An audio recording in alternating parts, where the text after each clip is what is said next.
Okay, so this is Westdoc Online.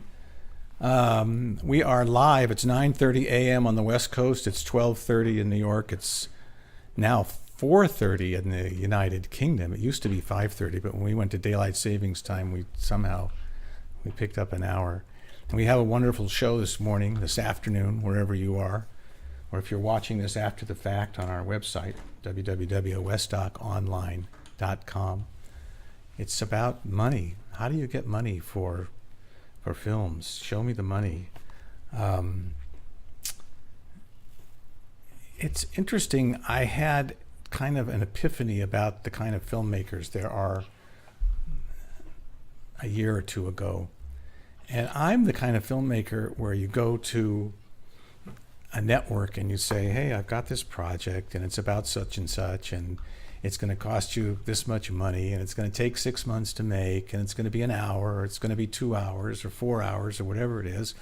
And the network says, gee, that's a great idea. We like that. Okay, can you do it for this? Something less than what you propose. And they say, sure.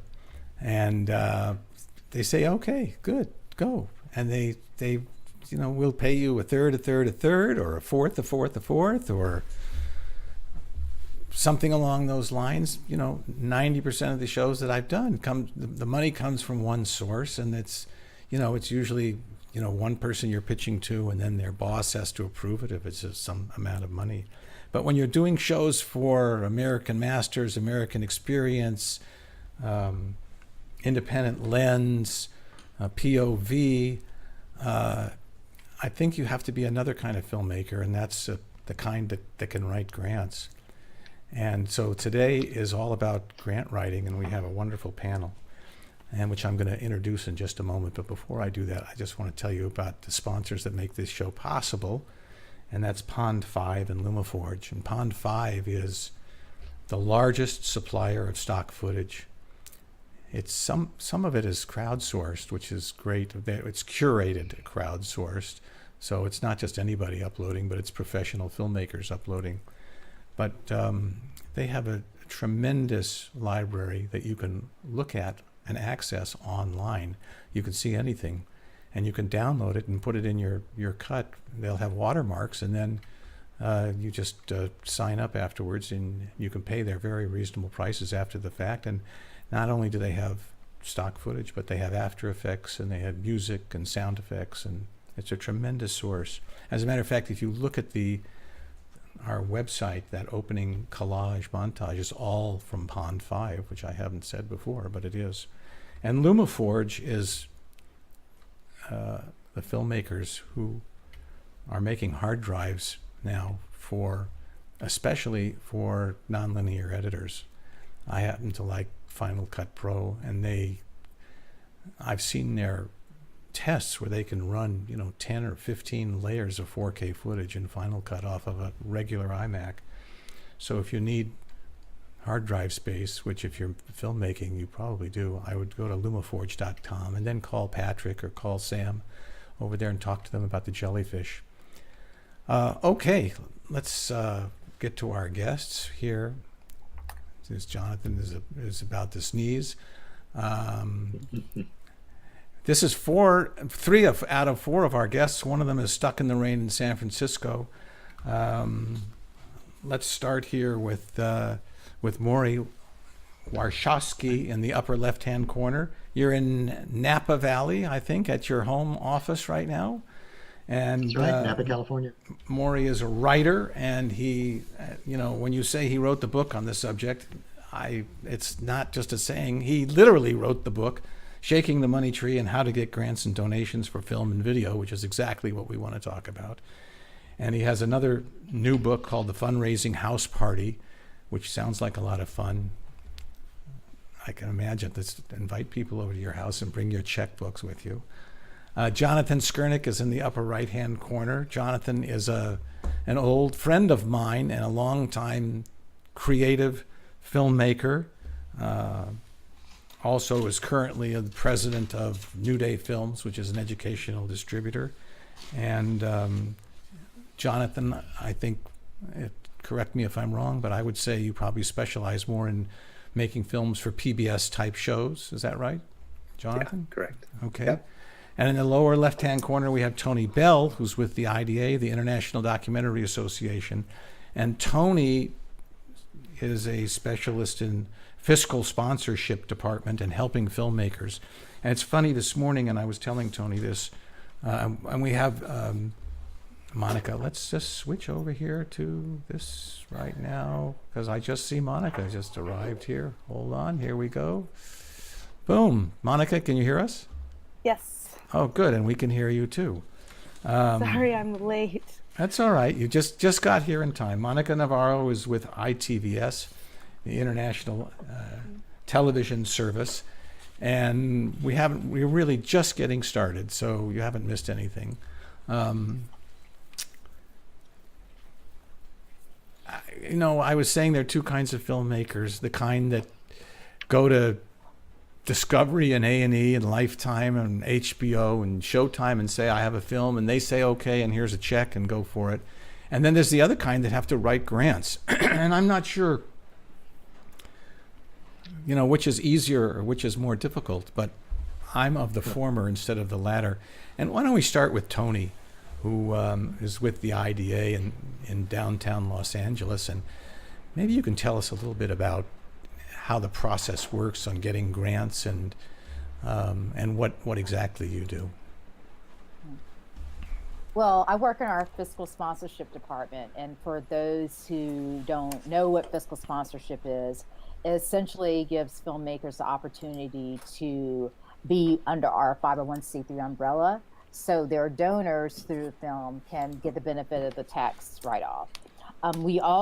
Fiscal sponsorship also opens up the field for certain government grants, because there are certain grantors out there who will only contribute to a filmmaker if they have a fiscal sponsor. So essentially what we do is we act as a re-granting organization. The money comes to us, and then when the filmmaker needs it, they can request it. That's a simple thing. As far as applying for grants, our organization partnered with the Sundance Institute last year and released what's called the core application. And essentially, the reason why the core application was created was because grantors across the board had different ways of asking the same question. And unfortunately, grant writing does take up a lot of time for filmmakers. And when I talk to filmmakers, I'll find that they're either in the creative stage of making the film, or they're in the stage of trying to raise money for the film. So what the core application did was set a set number of questions that are the same for grantors who come on board. And I think we have about 20 on board right now, as well as 5 additional fiscal sponsors. So there are certain questions that are the same for every application. And then if there are additional materials that a particular grantor wants, those are considered supplementary materials. So the core of the application is the same, and then we as a grantor can ask for additional materials. For example, for the fiscal sponsorship application, one of the supplemental materials we ask for is a copy of the project director's resume. We also ask for a past work sample, which is optional, and then we ask for a current work sample, which is optional. For the Enterprise Documentary Fund, there are additional questions that are focused on how the film relates to journalism, how it incorporates journalistic ethics. So because those different funds have different questions, but the main thing is the core application really does, we've gotten a lot of great feedback from filmmakers, because the core application has really cut down on the grant writing time that people had to spend raising money. So are you saying that you write it once, and the core Correct. application sends it to? No, well, unfortunately it's not a portal in and of itself. No, but Questions for the core questions are the same. So everybody asks for a log line, everybody asks for a narrative, everybody asks for a fundraising and distribution section. So there's certain things that are asked for, and the filmmaker has to submit those to each individual grantor. What's the timing from your point of view, Toni? Somebody says, I have this project and I'm writing the grant, and it's January 1st. what would you say as a generalization? That when can that filmmaker expect to see some money coming in the door if they're successful? I mean, is that a fair question? Well, it's a fair question. Different grantors have different timelines. I think on average, I would say it can range from anywhere to 4 to 6 months. For example, the grant for the National Endowment for Humanities, the application for they have 2 application rounds. So the people who submitted during the August application round won't find out until April 1st that they received the grant. And the NEH has the longest time period. But some people who are invited to apply, because that does happen, particularly with some more well-established filmmakers, sometimes the money can come as quickly as 2 to 3 weeks. So that's what I want. I would like an invitation. Jonathan, it's great to have an invitation. What is your experience with grant writing? How do you deal with grant writing? Well, first of all, I just want to say that I want to actually switch and do it your way, Chuck. I want to go to Showtime and ask for money and get it and make a film and finish in less than 6 months. That sounds much more fun than what I do, but I haven't tried doing that yet. But so my approach is similar to what Tony's saying. I have a project that more often than not is a social issue subject that has really compelling characters and a really interesting story. And then I identify funders who would be interested in funding that story. And if they do take the core application, I'll do that. And if not, a lot of funders still haven't joined the core application, especially funders who are not specifically funding film. And you just create a spreadsheet and you figure out all the different funders who could potentially fund your project. And then you figure out all the deadlines and you prioritize by the deadlines and you start applying. And meanwhile, you're also in production and you're shooting your film and continuing to move that forward. So that's sort of the typical kinds of things. Although I have to say sometimes a project, it doesn't seem fundable at one particular time for maybe the story or the subject is still too controversial or whatever. That's the case with my series of films about trans youth. I tried to get funding for many years, and except for 1 or 2 visionary funders, was not successful. And then as the public understanding and acceptance of trans people increased, all of a sudden funders wanted to come on board. So also there's can be a timing issue. Assuming the film is fundable, sometimes you don't get funding until like society's caught up with what you're trying to do. So I've asked for a little clip from some of you, and let's just see an example of what Jonathan is talking about here. Some people think, oh, boys should only do this, and girls should only do that, or girls should think this, and boys should think that. It's not true. And I told my dad I want some purple skinny jeans. He was like, are you crazy? My closet was literally pink, and now it's almost all blues, blacks, and browns. But remember that gender is not binary, right? There's a spectrum.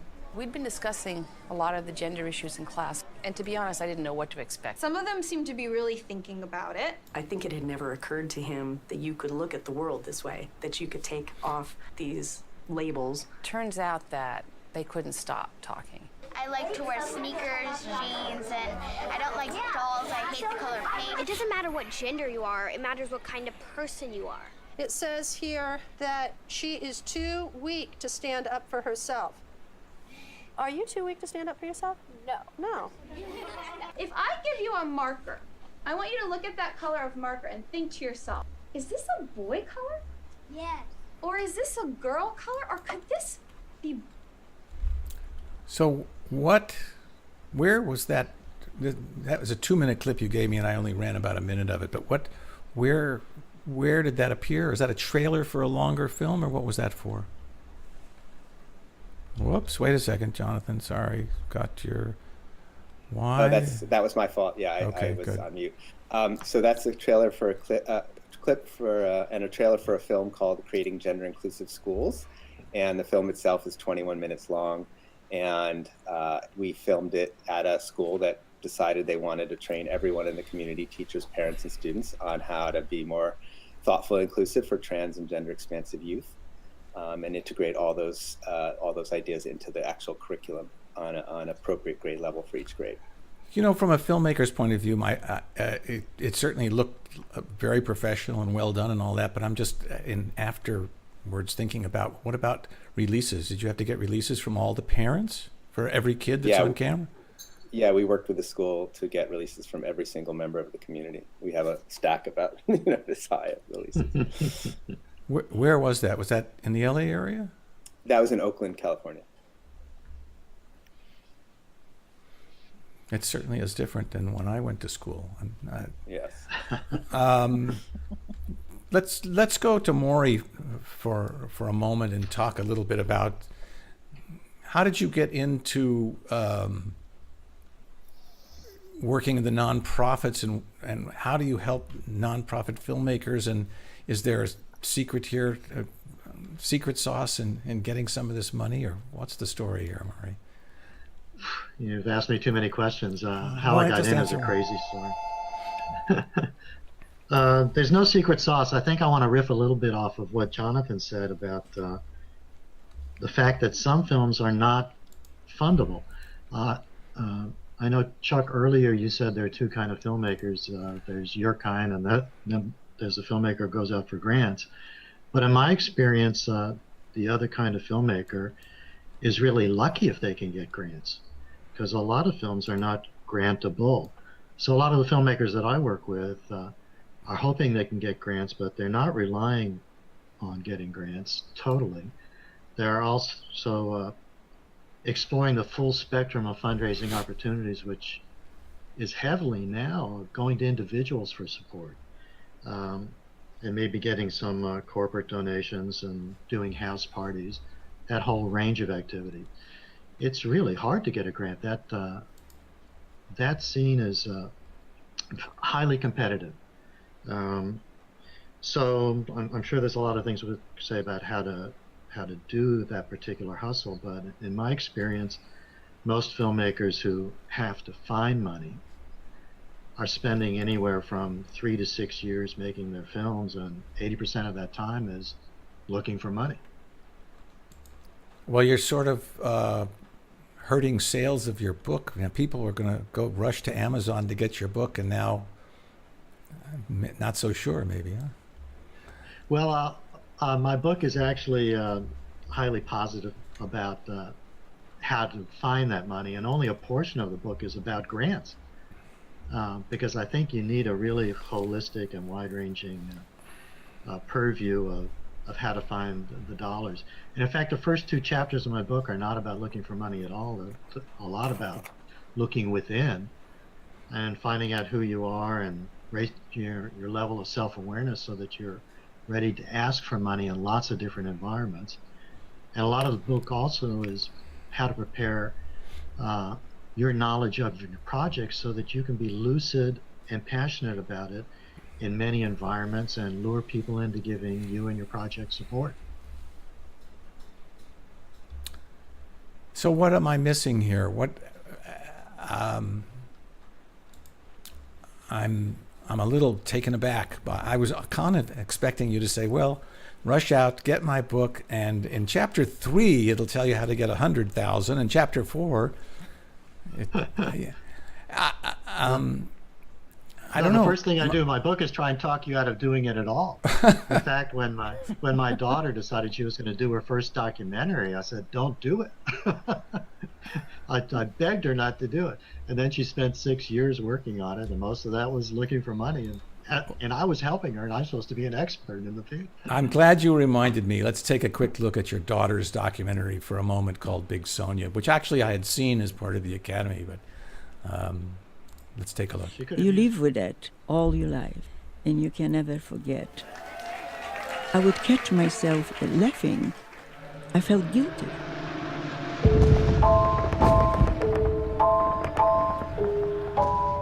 When they found us, they came with German Shepherds, and those dogs sniffed us out.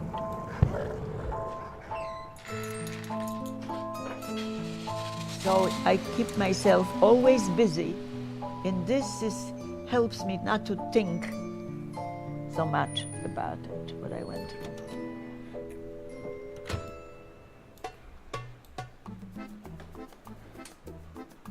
Hi, how are you? Okay. 32. Got it. Okay, Fred. To survive, especially at this mall, all these years, is a miracle in itself, because everything upstairs is closed. Let Mama see. That's perfect. Teenagers are really hard to reach now. If I reach one harm, I accomplish something. Okay. She made me want to change things, the way things are. She made me want to make an impact on the world. The shop closing concerns me because she has such a drive to go every day. It takes people who've been through something to reach people who are going through something. I just want to thank you. It's okay. So that film is actually a charming film. I think, in a way, what it had going against it is that it was a Holocaust film in terms of the Academy, because there've been, it was a sort of a running gag, too many Holocaust films in the past for awards. It was quite a good film. And so did you help your daughter and her husband in terms of raising money, or did they just read your book and get, what was the story? I'm laughing because when my current son-in-law had his first date with my daughter Leah, they're both filmmakers, and in his apartment he had put out a copy of my book just to prove to her that he was interested in independent filmmaking, and he had never made the connection that she was my daughter. So she walks into his apartment and says, "Oh, that's very funny. You got my dad's book on your table there." And he was totally unaware that I'd written the book. But at any rate, what was the question? You got me sidetracked. Well, what did they take advantage of your knowledge, and did they raise a lot of money through grants? Well, they should have, but it turns out that there were very, very few grantors who were interested in giving her support, so we had to use other routes. And my theory from the beginning was that most of this money was going to come from Kansas City. And I ended up being right. And we found two really great funders. Kansas is where the film is shot and takes place in that mall. And that's where my mother lives. And I knew that they were going to go crazy over it. So we got individuals who coughed up big bucks and two foundations. One foundation I found by accident, which was run by the father of a woman who went to high school with me. And we were able to have a personal meeting with them, and they gave 2 large grants. But most of the rest of the money came from individuals. A big Kickstarter campaign and meeting one-on-one with people and talking them into giving support. And also Lee and Todd live in Seattle, and they've got strong connections there, so there was good corporate support from Seattle. But it was the full range of support. And grants ended up being only a small portion. Well, one of the places that I used to think of as free money was ITVS. And I say free money because my understanding of the deal at ITVS is that they give you money and they want the rights to run the show on PBS for a certain amount of time, and then you control the film and you own the film, which is pretty amazing. And Monika, maybe you can tell us a little about what the deal is with ITVS, please. Yes, it isn't that simple. Can you hear me? Yes. Okay. I think though, before I break down ITVS, and there will be a connection because ITVS funded my first film.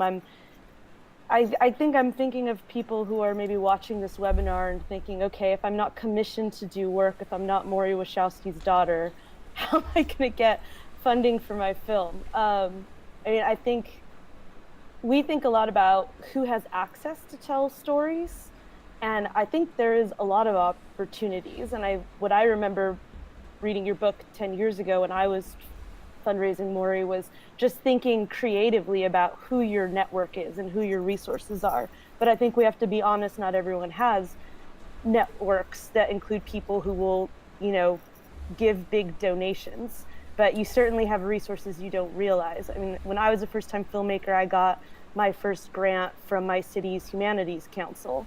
It doesn't exist anymore, but a lot of states and a lot of cities still do have arts and humanities councils that I think are good for seed funding that are kind of generally for artists. And I did the old school version of Kickstarter, which was writing letters to people. But I think that's leaning on your community that believes in you, maybe more than the film, but believes in you as an artist and wants to support your work.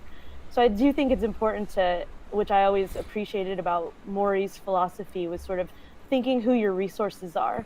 I think also grants are organizations that want to support artists and good work.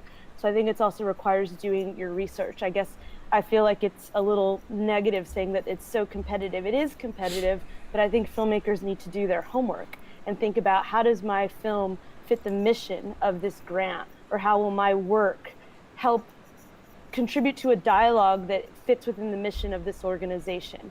And I think that's why I was unusual in getting funded as a first-time filmmaker, my first time applying to ITVS. But I knew my story, I knew the value of my story, and I had leveraged support despite the fact that I didn't come from money. I didn't have access to a lot of investors, but I did get a small humanities grant that validated my project and then helped me leverage the support of my community, because I got this grant from my city. And then I got artist residencies and mentorship, and everything kind of helped me scale up to the point where then I was able to get grants, and then I was able to get co-production funding with ITVS. So I guess what's kind of distinct about ITVS, it's not free money. Nothing's free, I don't think, but you do have an enormous amount of freedom, and you do have editorial control and maintain copyright of your project.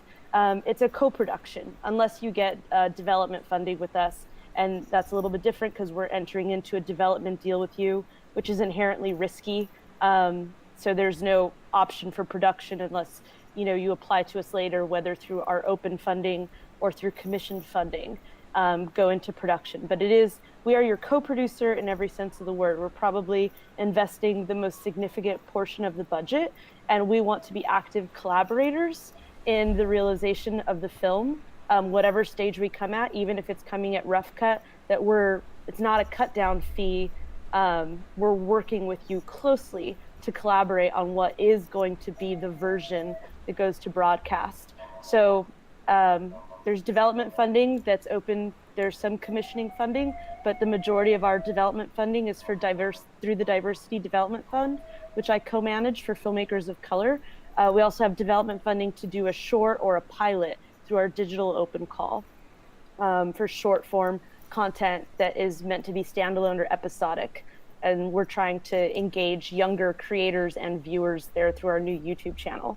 And then our big fund open call, which I also co-manage, is co-production funding, and we're licensing your US broadcast rights and limited streaming rights. So you have all other versions and rights available to you, but we're interested in helping you develop what's going to be the version of the film that's going to go to the widest possible audience, which is public television.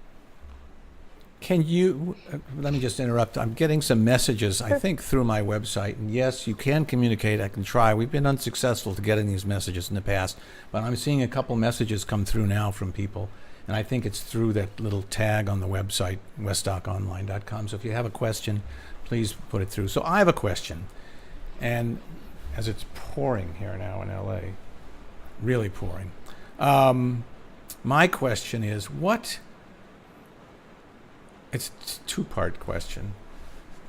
Am I, as not a person of color and not a first-time filmmaker and not a rookie, am I at a disadvantage if I'm applying to ITVS?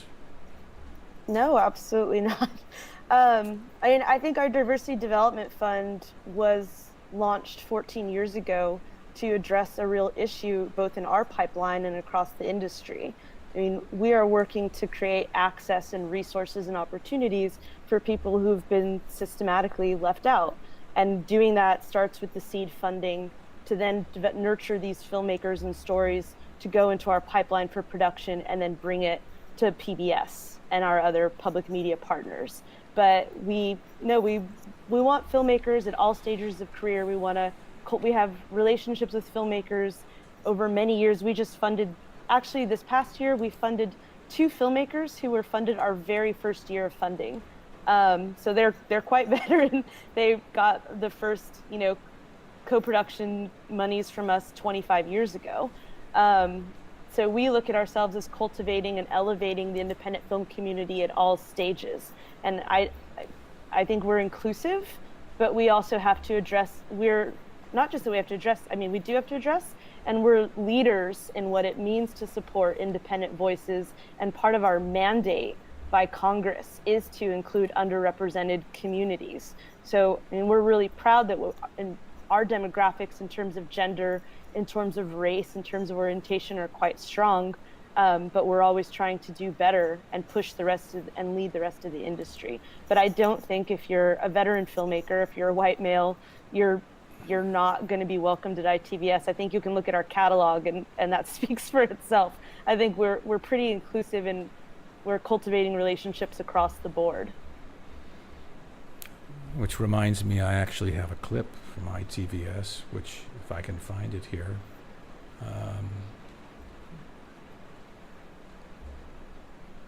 I'm going to run the clip. It's a couple of minutes. Let's see how this goes.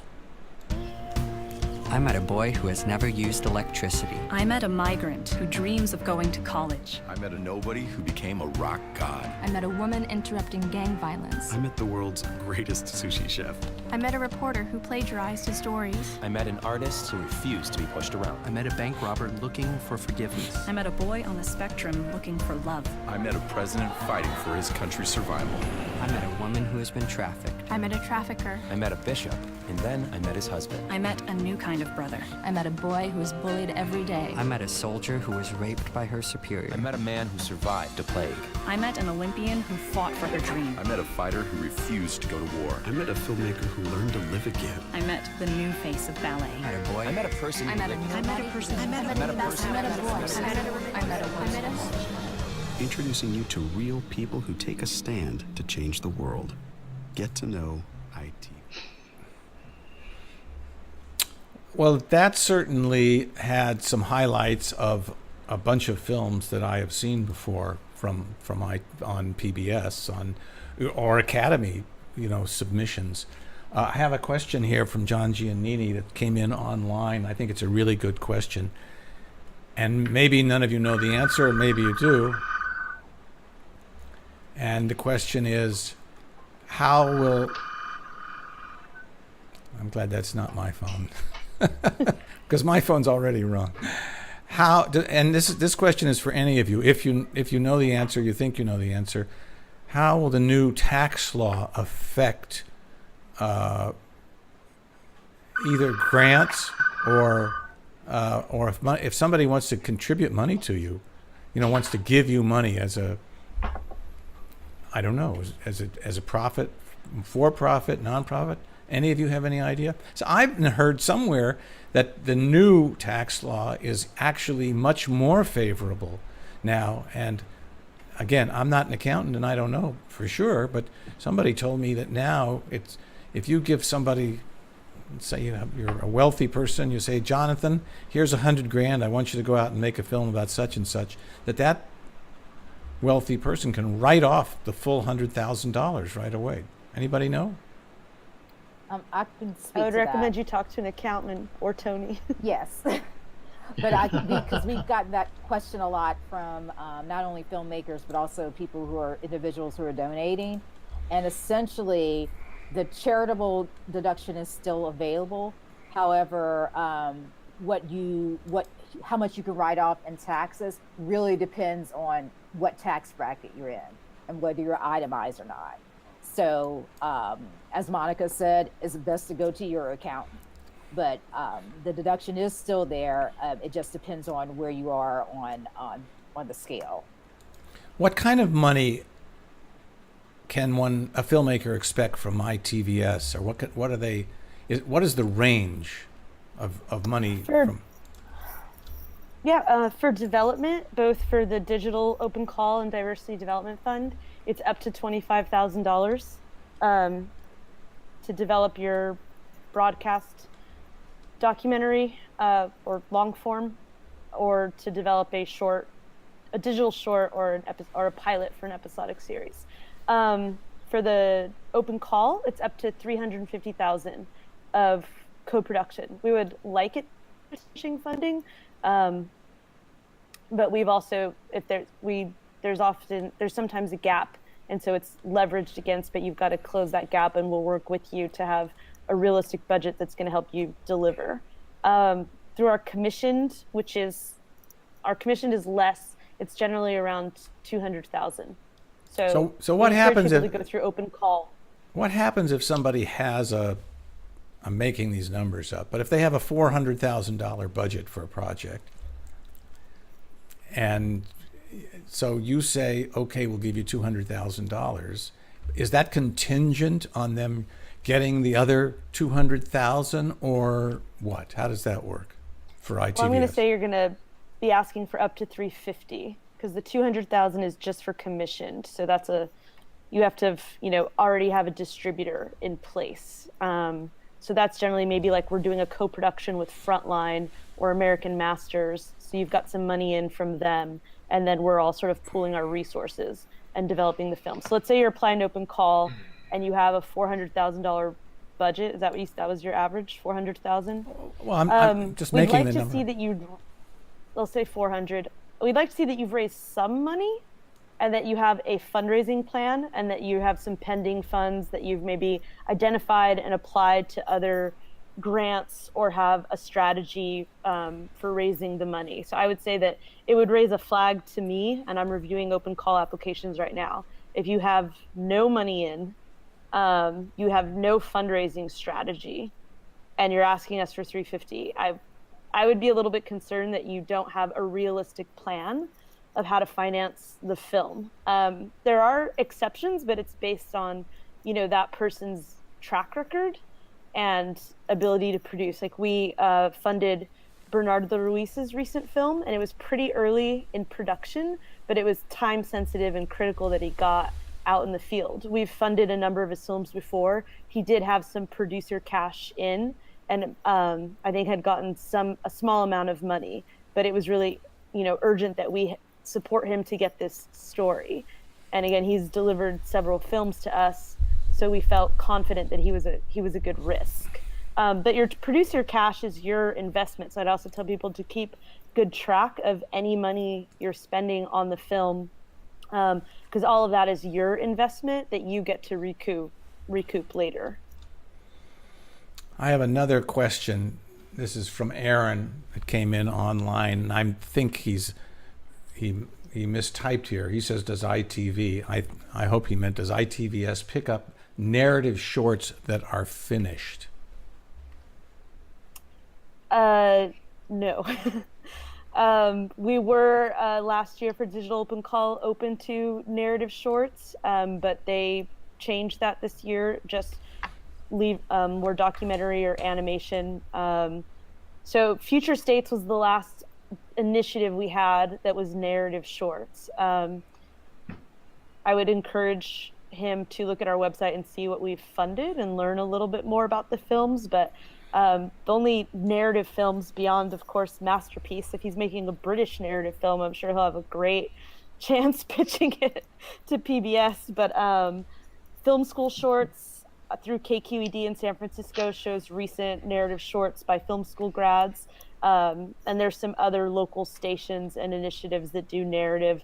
I know World Channel just had a request for proposals through CPB and now LEAP, and it was shorts for the American Graduate Initiative, and they awarded monies to both documentary and narrative stories. But I think they have to look for what the opportunities are for narrative. But right now, ITVS isn't funding narrative. So I'd like to point out to filmmakers who are watching this, if they don't already know, I think IDA, International Documentary Association, recently put up a database of grantors, fundors, potential grantors. It's a phenomenal database. So if you go to documentary.org and then you go to funding tab and you go down to the bottom and you'll see this database, which has how many, Toni? It's under other grants. Yeah, and there's probably 100 potential grantors, including ITVS and organizations that you never heard of that have a bucket full of money, and they're waiting for you to call them, right, and come by and pick it up. So let me just go to Morrie again for a moment. What if I have a partial commitment from, let's say, a PBS show, which actually has happened to me on a couple of subjects. Can I call you up and say, hey, where do I get the other $300,000 to make this show? And do you work as a consultant too? And obviously it says you do, but I mean, for filmmakers, or how does that work, Morrie? Well, I'd probably call Toni first. But I don't actually write grants for anyone anymore. I'm a little more interested in getting the filmmaker centered in understanding themselves and their project really well so that they can go out and find money. And then I help them create a fundraising strategy. I don't actually ask for money or look for money for anyone anymore. So I'm usually involved heavily at the beginning end of the fundraising process, and I'll hold the filmmaker's hands through the process. I'll look at their materials. I'll help them put together a strategy that I think is going to work. And it should be an all-encompassing strategy that looks at every avenue of possible funding. And a lot of that is dependent on two big things. One is the project, the nature of the project, which may or may not be a magnet for grantors. And also the filmmaker themselves, because some filmmakers are better at doing certain kinds of fundraising hustles. And then we put those two together, given the universe where we think money is available, and then we put together a strategy to attack it. Jonathan, what are you working on? Have you applied for grants recently, or what are you doing that we should know about? Yeah, throughout my career, I've applied for many, many grants. I think I've received probably over 30 foundation grants in my career so far, including ITVS and MacArthur and some of the other big ones, but also a lot of smaller ones like family foundations who are interested in the topic and maybe haven't funded film or haven't funded film a lot in the past. I really like what both Monika and Morrie were talking about, sort of looking at funding a film as like a pie chart. And, some percentage is going to be from individuals, some will be from foundations, some, if you're very lucky, from corporate, some from the PBS world, either from ITVS or one of the minority consortia, and so on and so forth. So really thinking creatively and outside the box of where you can put the pieces of your pie together to fund the full amount of your film. But yes, recently I got grants from about 12 different funders in the last 2 years. And again, some of the grants were from very typical types of funders, and then some funders were very specific to the topic. And some funders were, I just found because they're like Morrie's story, it was like a friend of a friend who had this foundation that I would never have known about otherwise. So yeah, it's a whole different group of funders that I've gone to. And for my next film, for the first time, I'm going to be tackling the National Endowment for the Humanities application process, and I'm feeling a little intimidated by that, but I'm fortunate in the fact that since it's government funding, they're required to communicate with American citizens or American people living in the U.S. who want to get funds. So I actually have had a nice, lovely, long conversation with one of their program officers and got some coaching from her and some ideas on how to approach them, and that was extremely helpful. And she's also just very enthusiastic about the project. So, I'm feeling moderately hopeful about that. We'll see what happens. It just occurred to me that the new administration, I don't want to get back to the tax thing, it's not about tax, but the new administration has said that they're cutting out, what did I just read, where they're cutting out grants and, the support for the arts in general. How is this affecting ITVS and grants. I mean, we know he's not a big supporter of the arts. So is it affecting us at this time or not yet? I can't speak to the NEA and NEH, and I think that's what the recent article you're mentioning was about. In terms of ITVS, I think in these moments, similar when journalism was coming under fire, and then we saw an uptick in people actually subscribing to journalism outlets and renewing subscriptions, I'm hoping it motivates people to think about if arts and culture is important, and then especially something like public television and public media and public radio, how essential that is to a democracy. I'm hoping it spurs in the other direction, because an executive action can't end ITVS or public media. Public media was formed by Congress. ITVS was mandated by Congress after lobbying from independent producers. So it would take a congressional act to defund us. Our president, Sally Jo Pfeiffer, works very hard on our behalf. And we actually have a lot of support from Congress throughout the country, especially in rural and middle America. I mean, Oklahoma City is consistently one of our highest rated stations for Independent Lens, our series. And, the public broadcasting system is the emergency broadcasting system for rural places in the US. So actually, our representatives throughout the country know how critical public media is for their state. So we have good support. But I do think it's important for just Americans to think about what values they hold, and I think it's critical that we have public media. So I hope that it forces people, just like they've maybe renewed their subscription to their local paper or a national paper that's doing good reporting.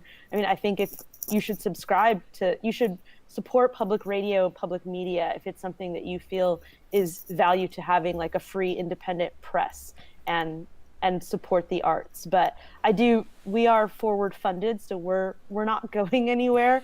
We got a banner year of applications in January 2017, and I think it was due for a few reasons that MacArthur wasn't funding individual filmmakers anymore. They've shifted their support to organizations. But I also think folks were maybe afraid that we weren't going to be funding anymore. But where we see our role as being even more important, and our mission really being the foundation of what we do, and that we're here to support filmmakers and artists that are telling the really risky stories. And so it's kind of more essential that we're here and supporting those stories. And I think, Jonathan brought up a good point, that stories that maybe were hard to fund before, I think people are taking bigger risks because they see the value of stories like this that from the ground show the challenges people are facing and the voices that we need to hear. So I actually think in this moment, if it animates people and activates them, that's actually a positive thing, because we shouldn't take for granted that we have free press and that how valuable arts is to this country. So to me, I really drink the Kool-Aid of public media. They were a great supporter of me as a first-time filmmaker, but it really formed the work I did for the next decade. I mean, I just really saw how I really saw how much they nurtured me as a young filmmaker and producer, and saw how essential my story was. And I don't know that I, would have gotten that support anywhere else. Or I think of my former mentor, Joseph Tavares, said, no one else is going to give you $100,000 and say that you have editorial control, which I think is still true. Well, that's one of the big trade-offs that I neglected to mention earlier, that when you go to Discovery Channel or A&E or any of them, and they're writing a check for the full amount, you generally lose editorial control. But it doesn't have to be, that doesn't mean it's onerous. It just means that you're going to have somebody looking over your shoulder making strong suggestions from time to time, perhaps.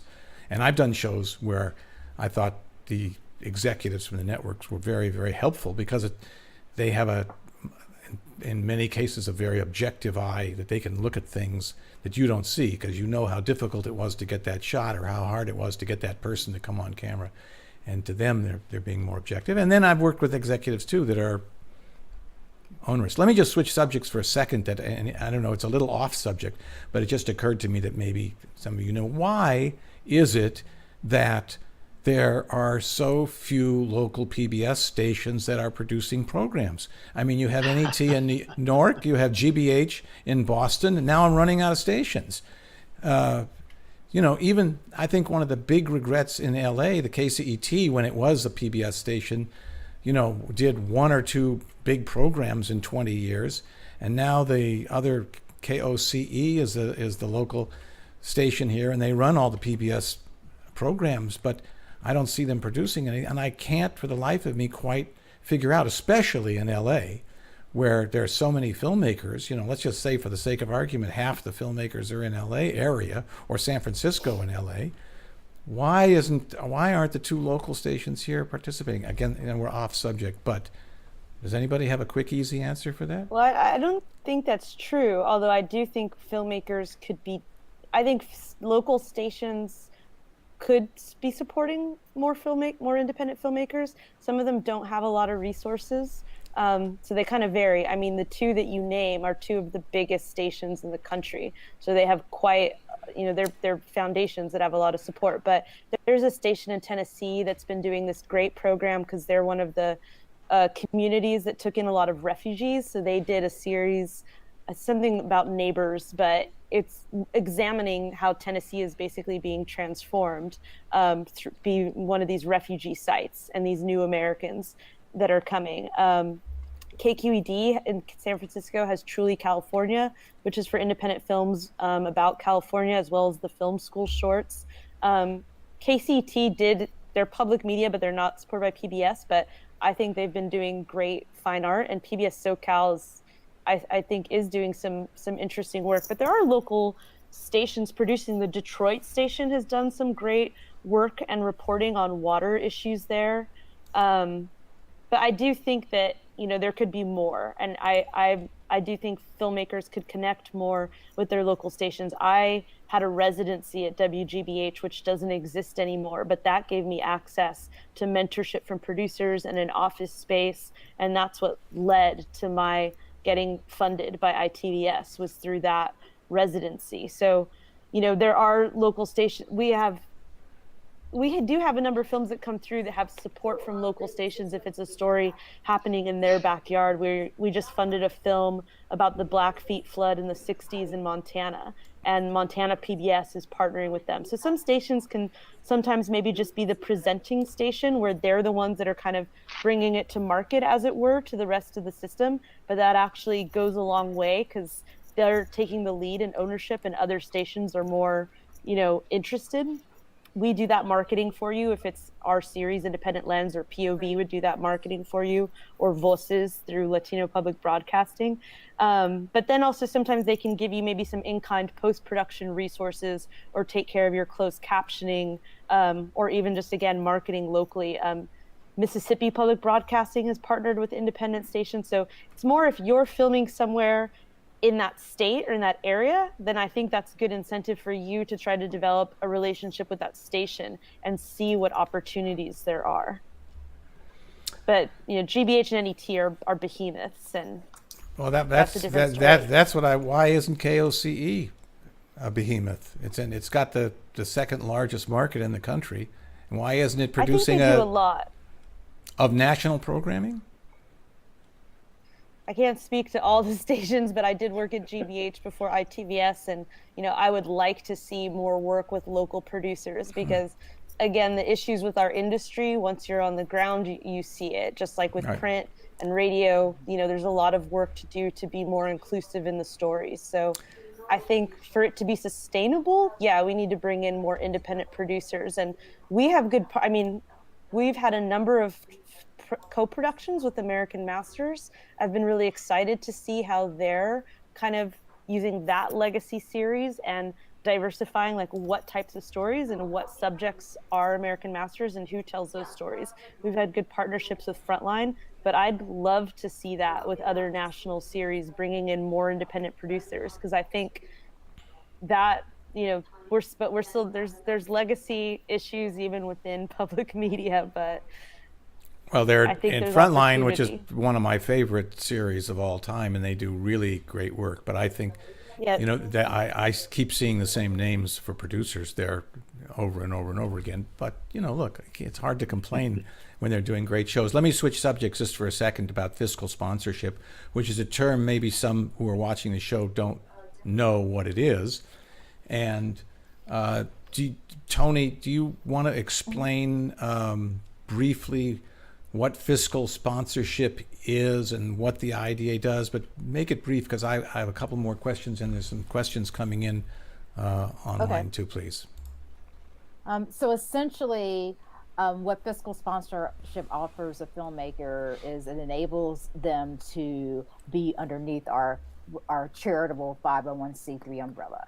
So we take donations on behalf of the film, and the donors get the benefit of the tax write-off. And as I said before, there's certain government grants and certain larger foundations that will only give to a filmmaker if they do have a fiscal sponsor.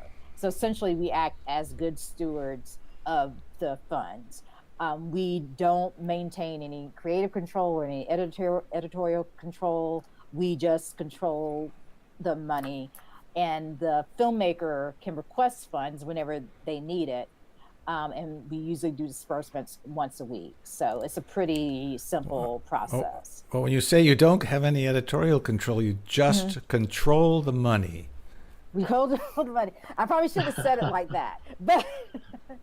But the money is under our discretion. So basically, we have, in the contract, we have a responsibility to the filmmaker and to the donors. To the donors, we have the responsibility of making sure that the funds are used for the film. So one of the questions, with the money. Right. One of the questions that just came in over online is, what is a fair percentage? Because you didn't discuss that. What's a fair percentage to charge? And I think this is a good issue that people who aren't familiar with this should be familiar. And it's something that I assume you work in your budget. What's a fair percentage? What do you? Yes. I know what IDA charges, but what's the range, and what's fair, and why are some more than others? Range between 5% and 15%. Our fee is 7%, which is around the average fee. Those who charge, fiscal sponsors who charge a higher percentage, offer a different type of fiscal sponsorship, and they offer more services. For example, a fiscal sponsor that charges 15%, they're actually handling a lot of the day-to-day accounting. They're paying a lot of the bills. They're handling the payroll for the film.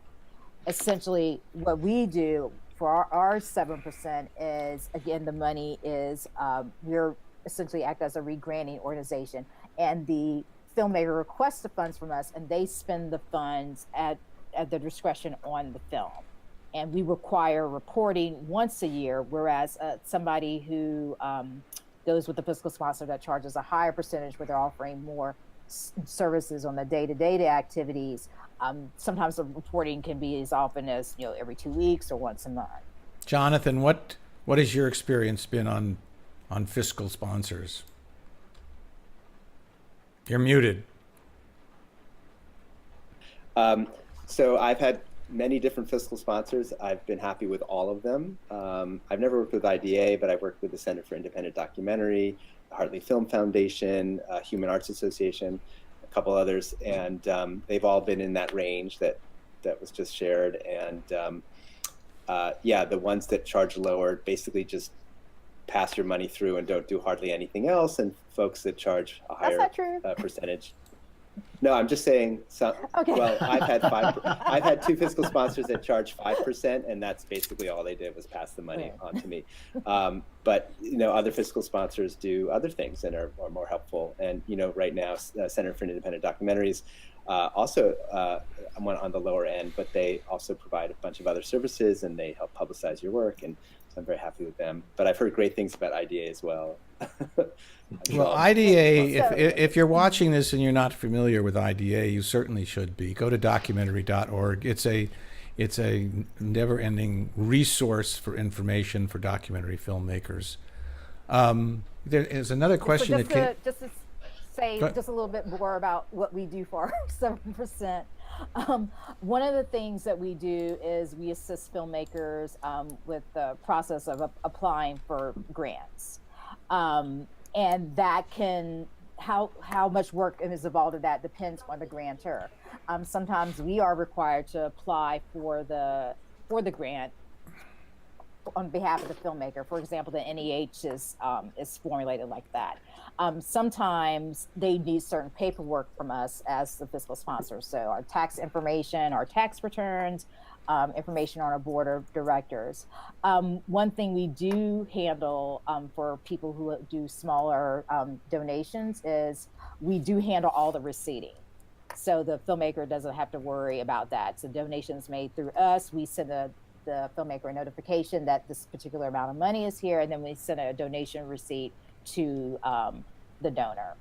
And we also offer a host of other services, but that's kind of the tip of the iceberg. Are any of the films that are being made with grants and grant money, are there agents involved too that are taking a piece? I found, I did when we, before we got our enterprise grant, which is actually funded by the MacArthur Foundation, I was actually responsible for doing the research to find out what filmmakers who work on films that have that are geared toward journalism are wanting, like what kind of services they want, whether it be funding or help with an attorney and that type of thing. And in my informal survey, I found that there are some filmmakers who have agents. They were all men of a certain age. And they were well-established filmmakers who were able to use their agents to go to help them set up pitch meetings. And I've been in documentary film at that point for 7 years, and I've never even had heard of a filmmaker having an agent. Whereas on the other hand, women filmmakers tended to either have a spouse who had a quote unquote real job, or a significant other who had a real job, or were worked in academia, or had some other job to supplement while they were doing their filmmaking. So agents are a thing. I don't know how someone gets one, but I guess it helps to be male because those are the only ones that know who do it. But again, they are some more well-established filmmakers. So a question just came up. We've sort of covered it, but maybe I wonder if there's an easy answer. Then the question is, earlier in the video you talked about two types of films, some that will get funded and some that won't get funded. Can you discuss briefly what kind of films are more likely to get funded? This is from Antonio. I think it's really a matter of timing, because I went to an event at the Hammer Museum, and the producer of The Invisible War was there. And the Kirby Dig also did The Hunting Ground. And they said at the time when they were working on The Invisible War, they were beginning research on examining sexual harassment in Hollywood, but they could not get any funding for it. So they moved on to The Hunting Ground, and now since then, obviously the Weinstein story has broke, and everyone is trying to give them funding for this film they wanted to do years ago. So it's a matter of timing, what the public is interested in. Also, filmmakers really do have to hustle and really understand who their audience is. One thing that we do is we encourage filmmakers to have a really diversified fundraising strategy. So that should include grants, it should include crowdfunding, it should include individual donors, it should even include investors. So essentially they should try to go after essentially what Jonathan described as that whole pie. And part of that is we encourage people to be very detailed about who their initial audience and have different levels of audience. So there's that core audience that's specific to the film, and then there are also outliers who may be interested in the topic of some particular range, and really target those people and organizations. Not necessarily because some of the smaller organizations may have funding for films, but if they can build relationships with those organizations to do, they can actually do fundraising events, or also even tap into those donor resources that may be available. Well, I think this has been very informative. Obviously, I think we probably could sit here for 4 hours and talk about the best way to get money for films, but none of us want to. I mean, maybe the last question is, if you were and maybe it's a brief answer, we could go around the screen here, so to speak, and we'll start with Morrie. If you were starting out and you had an idea that you thought was perfect for a PBS film, what would you do about getting grants? How would you where would you apply? Or is that too broad a question, you think? No, I think the first thing I would ask myself is, who am I making this for? So when Monika talked about audience, I always call it the ecology. I'd say to myself, if I'm successful and I reach people, who am I going to reach? Who's going to be interested in this film, what I have to say? Because that's really the core of driving everything else. I mean, that's where you're going to find your money. That's where you're going to sell your tickets. That's where you're going to fill seats in an auditorium. That's the schools and organizations who are going to use it and buy it. I mean, so I don't use the word audience anymore. I only use the word community. And that's a whole other topic, but that's my best advice to start there. Monika? That's a good answer. It's hard to follow. Yeah, I do think it's, I guess to build on that, the audience, it's not just that everyone will be interested in your film, because reality is not everyone will be interested in your film, but if you really think about who the audience is, like even deeper than the community, but thinking sometimes about that person, like their age, their demographics, where they're consuming media, where they're going to find community and to experience film or watch a film. And for us, we're funding films that are going to spark conversations that either people are having or need to be having, maybe forecasting what conversations or dialogues Americans want to have, knowing that we have the biggest audience. So I would think about that. And I think, for us, if you're getting started, I actually like proposal writing because I feel like it takes you out of that space of the story and makes you drill down, like, okay, here is my story, and here's how, the treatment is how you're communicating your vision, your structure, your character, giving sort of a tangible sense on paper, which is weird because it's going to be an audio-visual thing, but as much as you can give people the feeling of how you're going to tell that story. And then I like that the needs, you have to talk about, well, why do we need this story? Who cares? Why does this story have to be told? That you have to think about the audience, that you have to think about the fundraising strategy. So I like that it kind of humbles you and makes you be a bit objective about your intentions and your approach, and steps back to think about the ecology or the world of this film, and then what is the market for it? Because ultimately you are creating a product, this film, and where is it going to go? So it's partly why we and other public media partners have invested a lot in digital, because we want younger audiences and they're watching everything online. So we're sort of going to them. And I hope that then they'll realize that there's front lines and independent lenses and Novas that they'll be interested in, but they're probably going to start by watching it on YouTube or streaming it. So I do think it's doing the homework and really thinking about what your story is, what's the dialogue you're trying to have, why do we need it? And why are you, and I guess the other thing I would say, why are you the person to tell it?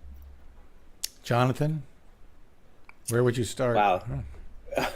I mean, I agree with everything that's been said. There's not much more to say. I think something that I can add to this is, if you are just getting started, find someone who can mentor you. That would be a really great thing to have. When I first started, we reached my filmmaking partner and I, we were equally green, reached out to some folks in the industry who were just incredibly generous with their time and their expertise and their advice and their input to help us do some of the things that Monika and Morrie were talking about and do them well.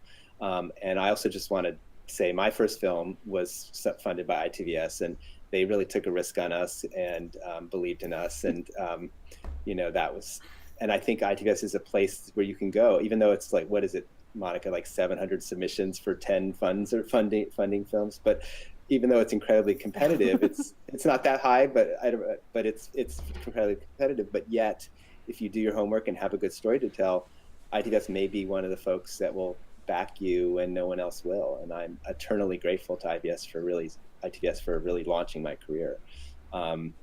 So yeah, get help, and that part of that community is the community of people who are working with you to realize your vision, who are on the ground with you.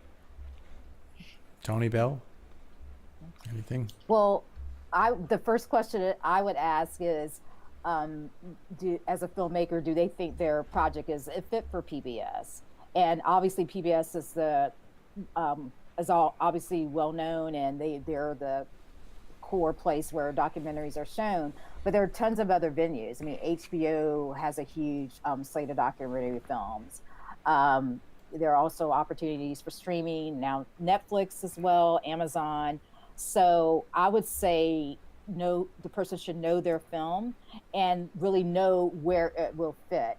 And to piggyback off of what Jonathan says is, if anyone is interested in having their film appear on a particular network or be part of a particular show, they should really get an advisor or someone on their team who has some affiliation with that.